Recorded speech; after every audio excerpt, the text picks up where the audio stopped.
What's happening? What's happening? What's happening? It is August 9th, 2026. It's about 1 in the afternoon Pacific Standard Time. Um, in this video, we're going to go over what am I doing to book Barcelona in 2027. I want to give you a little bit of my decision matrix here and then give you some tips along the way of things that you could be doing along the way to kind of get yourself prepared for booking a trip over to Europe. So, story time. We're at the beginning of the calendar when airlines are releasing their availability for July and August of next year of 2027. So this is the first when the tickets are available to be booked. And so I got an alert saying that there was a ticket that's available. And I put a very broad, I said from the West Coast to Europe. Because getting from the middle of the country and the East Coast is a little bit different than getting from West Coast. It's a little harder getting from the West Coast to Europe, just like it's a little easier getting from the West Coast to Asia. So here's a flight that I saw. It was 70,000 points. Okay, that meets my criteria is 70,000 Alaska points. I have Alaska points as a point currency that I can replicate pretty easily. So that's a good thing. Um, and the taxes and fees to go to London Heathrow Airport, which London, yeah, okay. I mean, just get me across the ocean. That's the goal. Usually, the taxes and fees for London are $1,000, $700 per ticket. It's an instant no for me. I'm not doing that. Some people might. I'm not. Not to go. No. But this was $25. So I'm like, is this a mistake? I look up the flight and I'm like, no, the flight looks good. Now, again, there's multiple different currencies you can use to book this flight. I have American Airlines points, not as many as I do Alaska points, and I have Alaska points. And the American Airlines price for that same flight, same tickets, the whole thing was 105,000 points a piece and $5.60. So like $20 lower in taxes, but 30,000 more in points per ticket. Not doing that. Okay. Those are too hard to come by, and I want to use those points for Asia if I need to rebook something there. So, Alaska. Okay. Cool. I can make those points. Should I book this? Well, if I book it, I have 24 hours. And then when you're looking at flights and you have a currency like the Bilt credit card, like I have, if you look right in the middle here, you'll see where Bilt is. My points can go in any of these airlines, Aer Lingus, Air Canada, Air France, Alaska, it says American, that's no longer American anymore. Avianca, British Airways, Cathay Pacific, Etihad, Iberia, Japan Airlines. So it can go in a lot of different places. It gives me a lot of flexibility. But once I transfer those points from Bilt to Alaska Airlines, those points can only be used for Alaska Airlines or Alaska partnered flights, which is not the worst case in the world because Alaska has some great partners. The One World partnership of airlines can allow me to fly from, like we did from last year, from Frankfurt to Los Angeles. So Frankfurt, Germany to Los Angeles, we used Alaska airline points. Um, and that was Condor Air, and that was a pretty good experience. So do I use 100,000 points, book this flight, and now I don't have the same flexibility until I accumulate those points again if something else comes up, but we're at the very beginning of the life cycle of a flight or booking a flight, or do I wait? Well, a couple things I've noticed. In 2025, when I was looking to book for Greece, with 2024 and 2025, when I was looking to book for Greece, the point prices were a little bit lower. But we were also booking in shoulder season. So I was looking to go to Greece in September. Now I'm looking to go to Barcelona in peak season. And so in peak season, prices are going to be higher. The economy prices are higher. Gas and fuel, because of the conflict, prices are higher. So I want to keep that in mind and go, a bird in the hand might be worth two in the bush. So let me get this placeholder down for this flight now.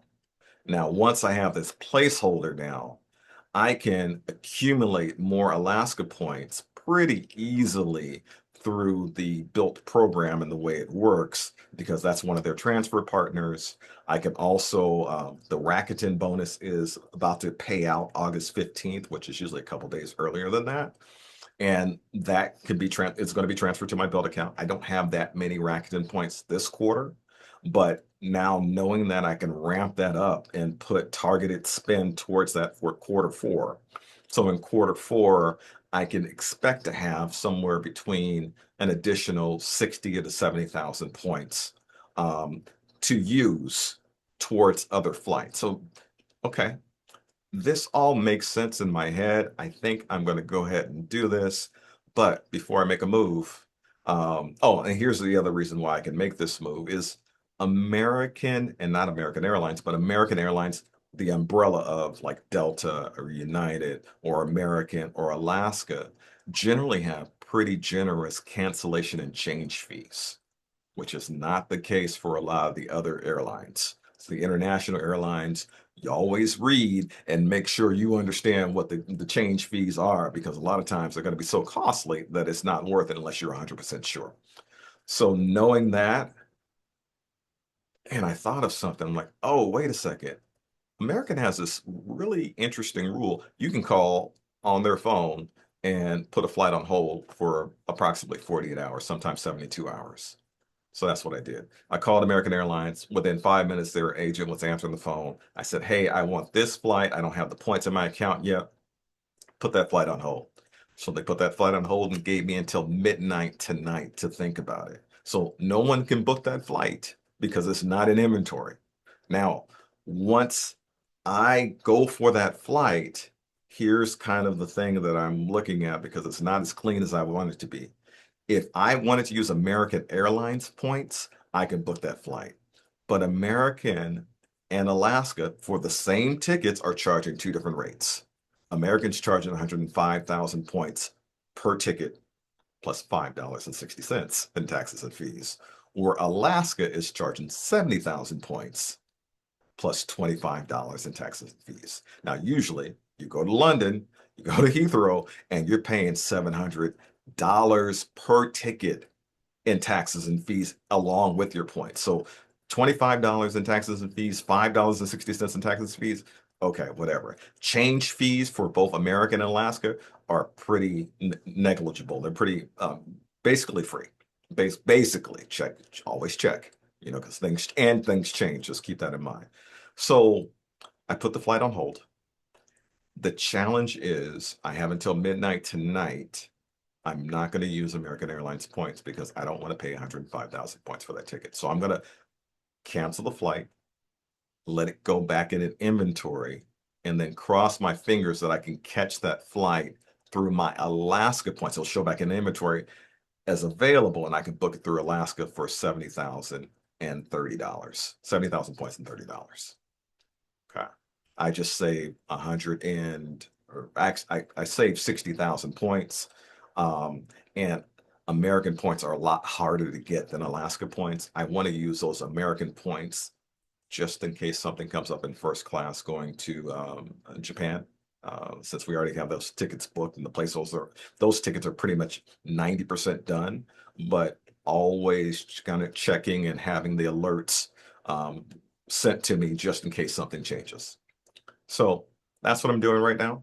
Um, this probably won't be the last ticket that I book, but I'm going to book my tickets strategically along the way in order to get the best route for us to get us across the ocean and back. So haven't got into hotels yet, but let's talk about those tips. We said we're going to talk about a few tips before we go. So couple tips. Number one, as we talked about this a little bit earlier, Rakuten. Rakuten has a payout on the 15th. So every quarter, it's the 15th. I believe it's the 15th. Yeah, it's the 15th. I think it's the 15th. But keep in mind, their payouts usually happen on the 13th or sometimes even the 12th. So make sure your points, if you have any Rakuten points and you have an American Express or a built credit card with status, that your cash back is going towards your credit card. And so you'll just go into your settings and say, pay me back in big fat check. No. American Express, if you have an American Express card, yes.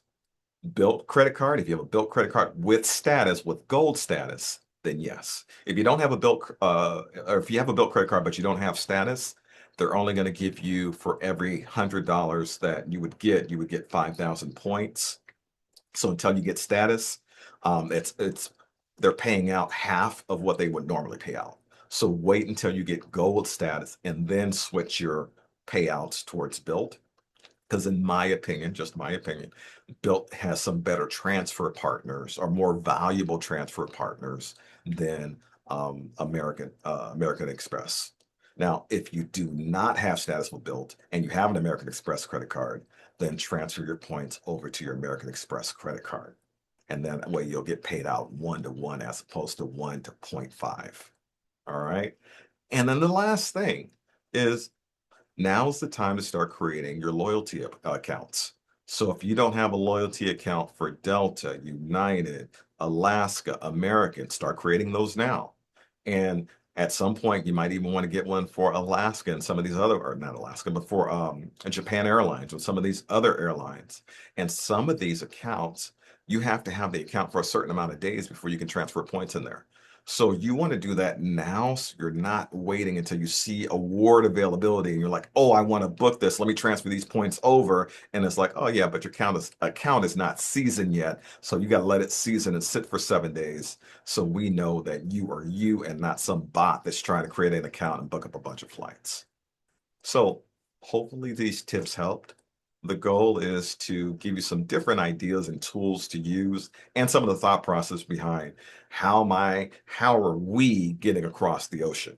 Now, again, once we get to London Heathrow, we got other things planned. We ain't staying there, but that's the placeholder that's going to get us across the ocean. It's going to give us the flexibility to do the things that we want to do. Hope this helps.